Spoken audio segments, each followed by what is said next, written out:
Hello, good people. I'm back. I've been gone for a moment, and it has been a journey. I guess it would be longer than a moment, but I've been gone for a little while, but I'm back now. I'm going to be posting my videos on Thursday like I was before.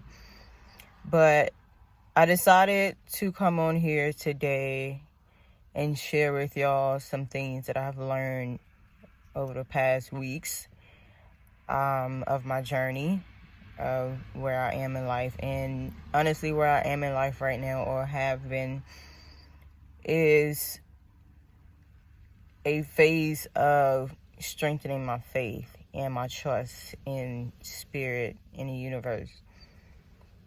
And some of y'all may have seen the new designs that I came out with on my store, my Redbubble shop, and they are based around faith. And so that's pretty much been my life lesson over the last weeks. Before I get into this video, I do want to say that my website is down at the moment, but my online stores are still up and running. You can still purchase anything from my websites, my stores.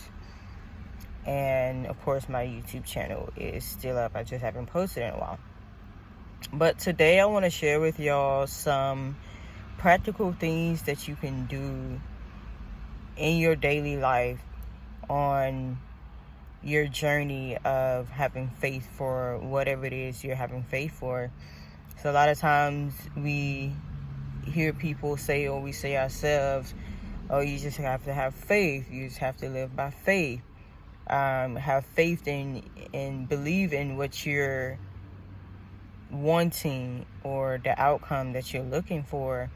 And I believe that for a lot of people, they have not been given any physical, literal, practical things that they can do, because it's all fine and dandy to believe and trust that God will work everything out.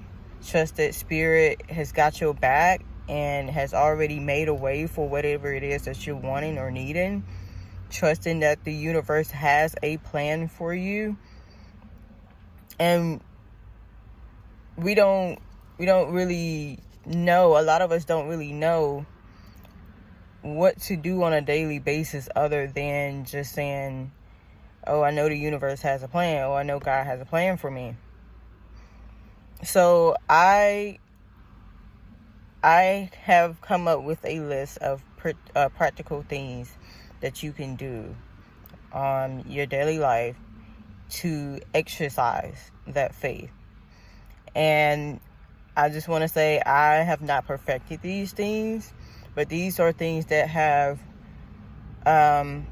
revealed themselves to me along my path in my daily life, that have helped me to keep the faith, that have helped me to strengthen my faith, that have helped me to exercise my faith.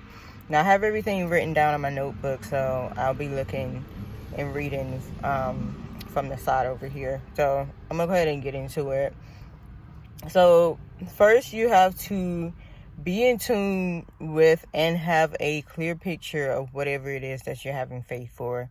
Whether that's something being added to your life or something being removed from your life, whatever it is, have a clear picture of whatever it is that you're having faith and trusting for.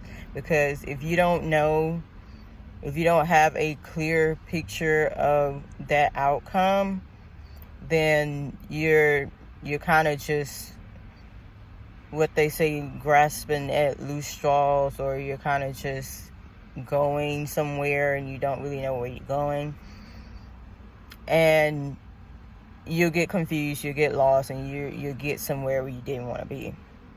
So you want to always keep that in mind, keep a clear picture in mind of whatever it is that you're asking for or believing for.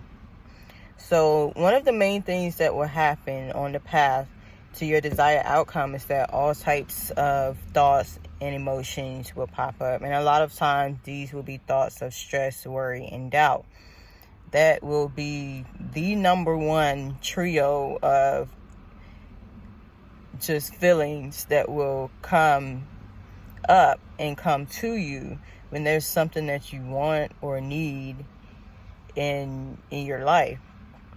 So you have to deliberately feed yourself positive thoughts. So a lot of times that can look like you have one negative thought, you start thinking the exact opposite. You know, if just a general example, you have thoughts of, oh, this is not going to work out, this is not going to happen. Start telling yourself, no, this is going to happen, this is going to work out. So you just got to like cancel that negative thought out. You got to cancel that stress and that doubt out by deliberately feeding yourself positive thoughts and encouraging thoughts. The encouraging feelings and thoughts will come, will come from those encouraging thoughts. So you have to start thinking it, and then you'll notice as you continue to say these things to yourself, and this is one of the practical things you can do. You can even say it out loud. You don't have to just say it in your mind. A lot of times it will help to say it out loud, because it just adds more energy and intention to the positive thought. You have to deliberately feed yourself these positive thoughts, either by saying them out loud, saying them to yourself, or writing them down. That's one of the things that I had to start doing on my journey, is to I write these things down in my my note app on my iPhone. I had to start just writing them down as they come to me. Saying them out loud will work for me sometimes, but sometimes the negative thoughts, the stress, the worry, and the doubt can be so strong that I need another action. So I'll think it, I'll say it, but I also write it down. Now that can help you to plant that seed of positive emotions, positive thoughts. It'll help to create the energy of it within yourself and within your personal energy. This is a great opportunity to renew your mind also. So hearing yourself say it aloud, it can subtly alter the string of thoughts that are going through your mind. And writing it down can do the same thing. It can just be an extra action that you take to make those subtle alterations to your mind. And that's how you renew your mind, and not just do it one time, but continue to do it. You don't have to write the same thing over and over. You can write it in a different way. You can say it in a different way. Or if you feel like you wrote down what you need to write down, you said what you need to say, say it out loud to yourself. When those thoughts pop up, you have to keep doing it. You can't just do it one time and it's going to make you feel good, indefinitely. This is something that you have to do again and again and again. It's part of the process of strengthening your faith and your trust in spirit. So write down positive thoughts, affirmations related to what you're trusting and believing spirit for. Speak them aloud when those thoughts start to pop up. Revisit your notes often to get it in your mind. So once again, like I said, you have to revisit it. You have to repeat it. You have to go back to it in order for it to take hold and allow your mind to grasp onto these encouraging thoughts. You can say something one time, but if you're so used to having all these negative thoughts, you have one thought where you say, okay, this is going to work out. I trust that this is going to work out. But then you have all these thoughts and emotions coming to you minute after minute, hour after hour, day after day. I don't remember the number, but we have thousands of thoughts a day. And if you're letting your mind run on autopilot of negative thoughts, then that's what's going to take hold in your mind. So speak those positive affirmations, speak those positive thoughts, write them down, and revisit them. That's one set of practical things you can do to exercise your faith. All right, so the next one I wrote down is moments of stillness and quiet will help you get clear on the truth of your situation. At times, you may feel those thoughts and feelings of worry start to take a physical toll on your body and mind. Sitting still in a dark, quiet place can help to release all of that. I'm going to keep reading. I was about to explain. I'm going to keep reading. You don't have to meditate silently. You can just talk out loud to spirit. Get everything off your chest. Cry if you need to. That's an important one. Cry if you need to. Crying is not a weakness. Crying is neither good or bad. Crying is something that our physical body needs to do in order to release that emotion, that energy that is stored up in your body. So you can also get your body moving. These thoughts and emotions can eventually store themselves in your body. So like I said, crying can be a release for that. If they are not released, they can show up as tension and pain and tightness in the body. You can even combine movement and stillness. Okay, so I'm going to just give you an example of what this has been looking like for me. So one, yes, I will sit wherever. A lot of times it's in my car. Just me by myself, and talk to spirit. I will tell spirit everything that's on my mind, everything that's on my chest. Even though you do want to encourage yourself to start having more positive thoughts and emotions, sometimes you need to just talk it out. You need to just get it out. It's not always gonna work for you to hold on, y'all. This fly is bothering me.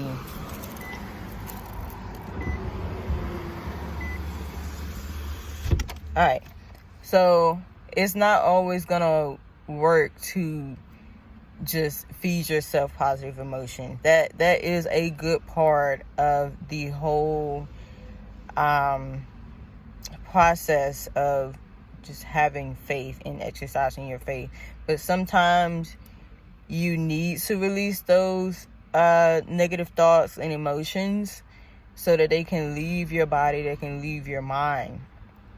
And it's just like with the repeating and revisiting your positive affirmations and your positive thoughts. All of these steps are going to be things that you have to make not necessarily make a routine, but you have to do it over and over again. And it's never going to be an endless just routine of doing these things. These are just things to help you exercise your faith along your journey. So when you exercise your physical body, you have to repeat those movements so that you can see results. And the same thing with exercising your faith. You have to repeat whatever those steps are that you need to repeat so that you see results. You can't just be still. You can't just hold that dead weight and expect for anything to happen.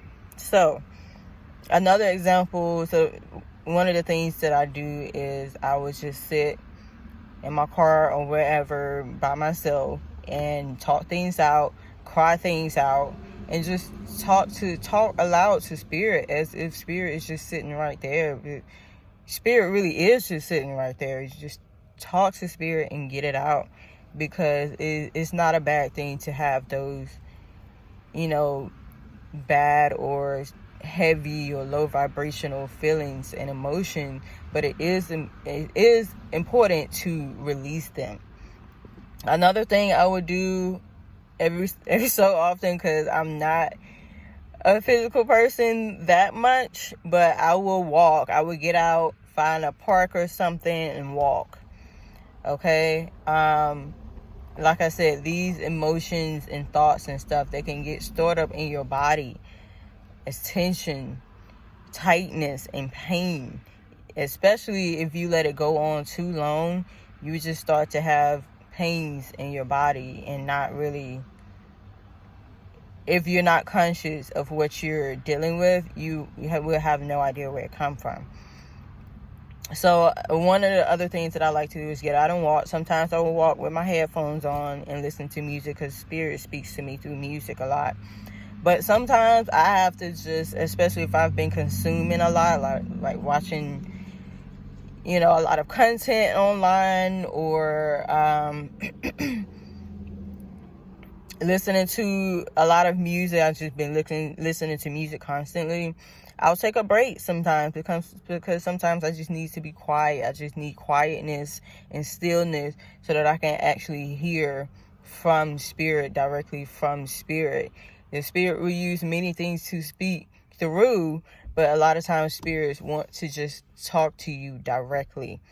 And whether that's meditation, or you're just sitting still, or you're just taking a walk, or whatever other kind of stillness that you use, that can be a perfect opportunity for Spirit to speak to you, and for you to also speak to Spirit.